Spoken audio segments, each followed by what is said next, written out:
Сайн байна уу? Та бүхэнд Монгол Улсын баруун өмнөд хэсэгт орших говь хангаах хосолсон үзэсгэлэнт байгальтай эртний төв баялаг соёлоороо онцлог Монгол Улсын Баянгор аймгийн талаар товч танилцуулга хүргэх гэж байна. Баянгор аймаг нь анх 1941 онд Өмнө Говь, Ар хангай, Өвөр хангай, Говь Алтай аймгийн зарим сумдаас байгуулагдсан төвтэй. Аймаг байгуулагдах үедээ 16 сумтай байсан бол одоо 20 сумтай. Баянгор гэдэг нэрийг тухайн нутгийн хонгор шаргал улс Баян дэлгэр нутгаас үүдэлтэй гэж тайлбарладаг. Баянгор аймаг нь Монголын төвийн өмнөд хэсэгт оршдог. Урд талаасаа Өмнө Говь, Дунд Говь, зүүн талаасаа Өвөр хангай, Ар хангай, хойд талаасаа Завхан, баруун талаасаа Говь Алтай аймагуудтай хэлэлцдэг. Нутгийн өмнөд хэсэг нь Говь зүйлийн бүсэд, хойд хэсэг нь хангаан уулархаг бүсэд багтдаг тул уулархаг хангаан ба говийн бүс хосолсон өвөрмөц аймаг юм аа. Манай аймгийн үзэсгэлэнт байгалууд: Шаргалжуут халуун уршаа. Шаргалжуутын халуун уршаа нь байгалийн өвөрмөц сонин тогтож анагаа жимчлэх чадвараараа дэлхийд хосгүй уршааны нэгэнд тооцогддог. Шаргалжуутын уршаан сувлал нь Баянгор аймгийн Эрдэнэ цогц сумын нутагт далайн түвшнээс дээш 1500 м-т Улаанбаатар хотоос 150 орчим км зайтай оршдог. Оюун намин нуур.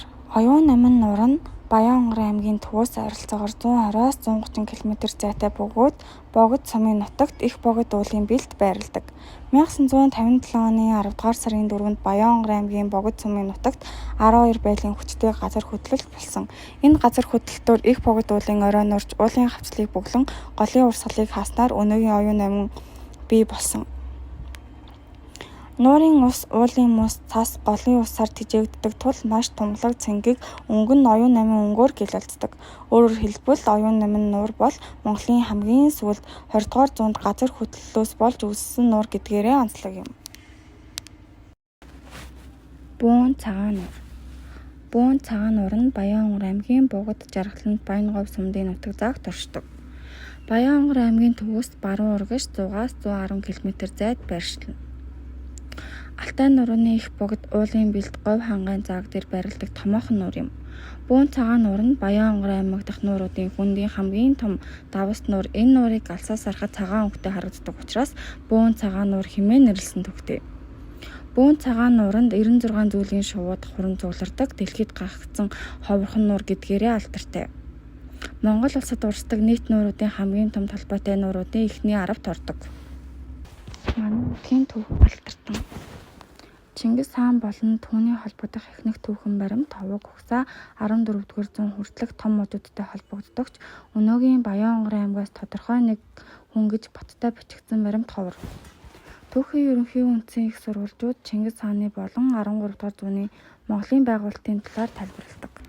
Лувсан Данзанчин гэгээн нь Баянгор аймгийн Үлдий сумын нутагт ламын гэгээний хэдийг байгуулсан бөгөөд энэ хэд нь 30 гаруй сум дугуйн 8 татсантай. Нэг дор 10,000 лам ном уншиж байсан төвтэй. Гэвч 1930-ад оны хэлмэгдүүлэлтийн үед энэ хий дутаж газрын хэвлэлд ороос сан хөмөргийн хэсэг гарч ирдэг байна. Манай аймгийн өнөөгийн алдартай Монгол Улсын арслан Батмагнай. Батмагнай нь Баянгор аймгийн Зинс сумын харьяат 2001 оны 1-р сарын 12-нд төрсөн. Тэрээр 2012 оноос чөлөөт бүхэр хичээлж эхэлсэн бөгөөд 2017 онд үндэсний бүхий өсвөр үеийн улсын авраг шалгаруулах тэмцээнд төрүүлж 2018 онд мөн ангиллалтаа төрүүлсэн.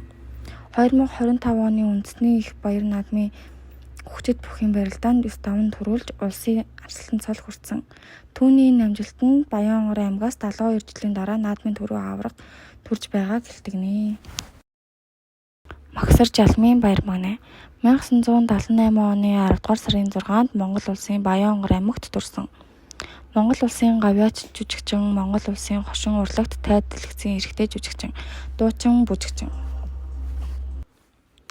Бүгийн цавын хоолой. Бүгийн цавын хоолойд зочлох үед өөр гариг ертөнцөд хөл тавьсан мэт сэтгэгдэл төрж одоогоос 150 гаруй жилийн тэртех амьдрал төсөөлөгддөг. Тэнд ертөнцийн гайхамс шиг хэмээгдэх 50-аас 80 тонн жинтэй 20 шахам метр урт 1.5-аас 30 м жижиг болгон аврах том үлэг өргөлүүдийн бүхэл салин холилдож чулууж чогчирсан байдаг. Дун хясаа зэрэг цэнгэг усны амьтдын чулуудсан гэс далайн ёроол байсныг илтгэх шавар хэрмэн шавруудыг үзснээр Монголын говь нутаг нь 200-аас 100 сая жилийн тэртээ гадагшаа орсголгүй цэнгэг усны айс сав газар байсныг мэдэх болно. Шатар чулууны бугуун гүшүүн. Баянгарын аймгийн Эрдэнэцогт сумын нутаг аймгийн төвөөс 100 хойш 12 км-ийн зайд Туян голын хүн дээр чанх урдаас орж ирсэн аманд байдаг. 3000 жилийн өмнөх хүмүүсийн оюуны соёлыг илтгэсэн дурсгал юм. Шатар чулуунд дурсгалын цогцлбор нь 13 буган чулуу, 4 үлжин болшлын хэлбэртэй чулуун хашлгууд, Монгол шатрын дүрс хэлбэр бүхий чулуун хэрэгслүүд гэх мэт зүйлсүүдээс бүрдэх бөгөөд нийт 50 гаруй чулуун дурсгал байдаг. Буган чулууны оройн хэсэгт нарыг турсалж, доод хэсэгт нь хэд хэдэн бугыг сэлж, доод талд нь бүс бүслүүлж, зэр зэвсэг, чинжаал хутаг, тойл зэргийг турсалжээ.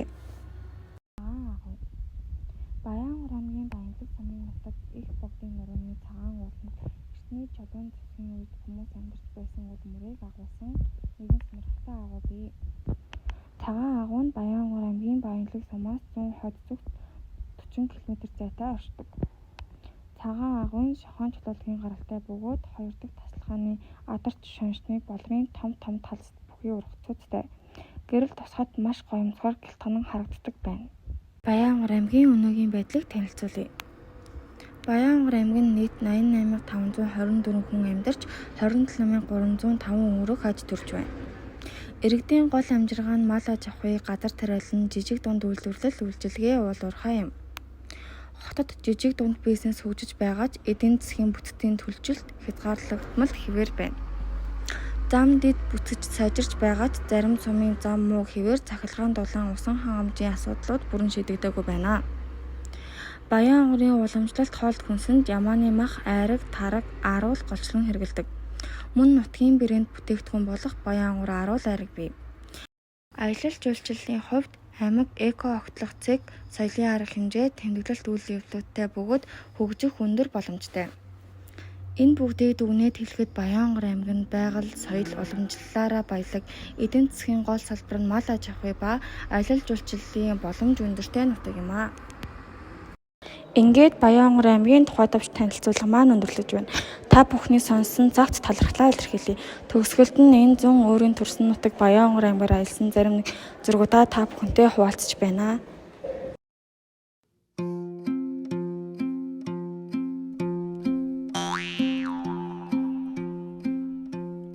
Улжи хишиг эдэр дэлгэрсэн инхчинмэн үнэхээр арвс буян хурсан хангайхантай уржилт хөрсөндөө ёсон эрднэ үцэлсэн үнжин тулаач барамгүй хэр талтай